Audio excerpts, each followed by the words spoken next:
Powell is talking about gradually raising the interest rate from 0 to 1% by the end of this year, and then maybe 2% by the end of next year.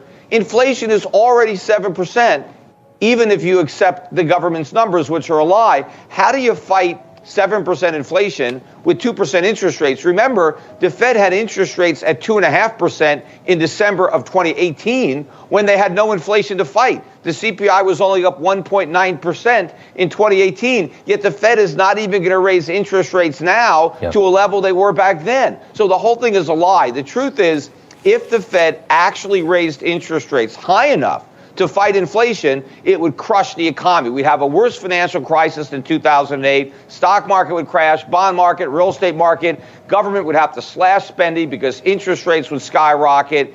And so to prevent that from happening, the Fed is going to not fight inflation, and that's why it's going to get so much worse. But this is a problem that the government created. Yeah, until you look beneath the surface, it seems healthy. We have record trade deficits, record budget deficits. We're bleeding red ink. We're living in a gigantic bubble. And now we're starting to see that because prices are really starting to rise. And there's no way to stop them from going up. And this is when everything comes collapsing down. Because eventually, this stagflationary environment that we're in, which will be much worse in the 1970s, more inflation and a weaker economy is going to prick that bubble. So even if the Fed won't prick it, the markets are going to prick it for them.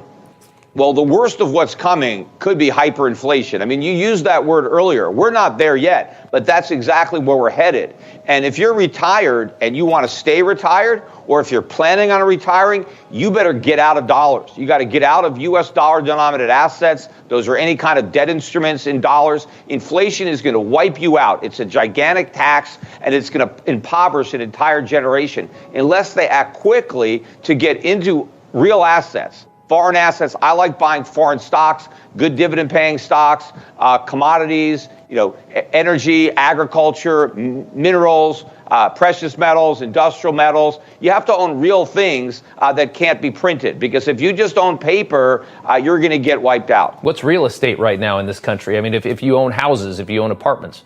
I'd rather own that than debt. But, I think real estate in most parts of the country is going to have, a tough time because we're going to be in a massive recession. And so if you have rental property, your tenants may not be able to pay the rent. And the cost of utilities is going to skyrocket, maintenance, taxes, everything is going to get very expensive. So I'd rather own investment property outside the United States in countries that are in much better fiscal condition than the U.S. and aren't on the verge of a complete, sovereign debt and currency crisis. But it's the people who have loaned money to other people to buy real estate. They're going to get hurt the most because their loans are going to get inflated away because they're going to be repaid in worthless money.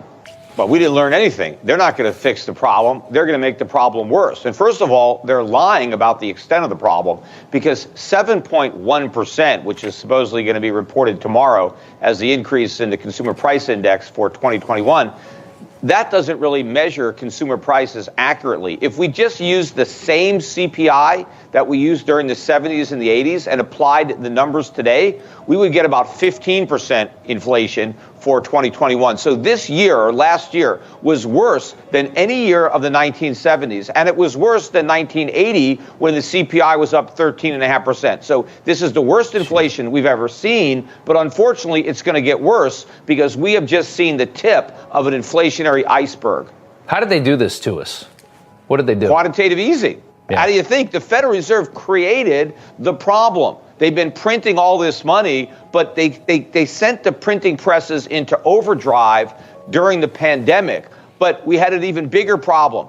The government forced people to stop working during the pandemic. So people weren't on the job. They weren't producing goods. They weren't supplying services. They should have spent less money because they weren't earning money. The government made the mistake of sending everybody stimulus money so they can go out and spend money to buy products that didn't even exist because they weren't created. That's why we have a supply shortage, because everybody is spending money that the Fed printed, not money that they earned producing goods and providing services. So it's a double whammy. Prices are going ballistic. And this year is going to be worse than last. Talking about this, when the Fed was saying inflation was transitory, I was pointing out back then that they were lying. that it was just going to keep getting worse. So, the Fed, made a huge bet on transitory inflation, and now they're making an even bigger bet that it's going to go away by itself. It's not. And so people have to take action. Before we continue, help us clicking that YouTube like button and subscribe now to our channel. This shows the algorithm that you valued this information. And it helps us spread that message. Sharing is caring. And now I have bad news for you. If you're not rich by now, you're screwed. And if you're in debt, you're even double screwed. How so, you might wonder? Well, the sad truth is that you're working your whole life to make someone else rich. The mega corporations, the banks, the politicians, everyone is getting richer. They get your money. And what is even worse, they get your time, they get your life. You are not even in a rat race, you're in a financial prison. But what could a solution for you look like? Honestly, I don't know, but I know what a solution for me would look like. It's very simple. I use whatever money I have and I multiply it with 1,000. This could make my life much easier and probably yours as well. If you have $1,000 available and multiply this with 1,000, I believe that this could solve some financial issue for the one or the other. Of course, if you're ugly, you would have to multiply it with much more than 1,000. My name is Markus Dahn, and this is what I decided to do. I decided to 1000x my money. This is not a joke. I know what you may be thinking. What is this guy talking about? How should this work? This is not possible. Well, I made a detailed video where I laid out my plan. And some clever folks might even want to look at this plan and copy it and do exactly what I do. This is just a little hint on the side. You have two options. You leave, you forget what you have seen. You do whatever you're doing and you hope that somehow you get some other results. Good luck with that. Or you click the link below the video. You enter your email address because I'm not showing this to everybody. You at least watch my video on how I plan to 1000x my money. The choice is yours. Make the right choice. Join me.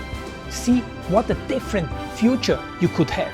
See at least how I plan to do the 1000x. So click on the link below, enter your email address, and I see you on the other side. Your Markus Dahn.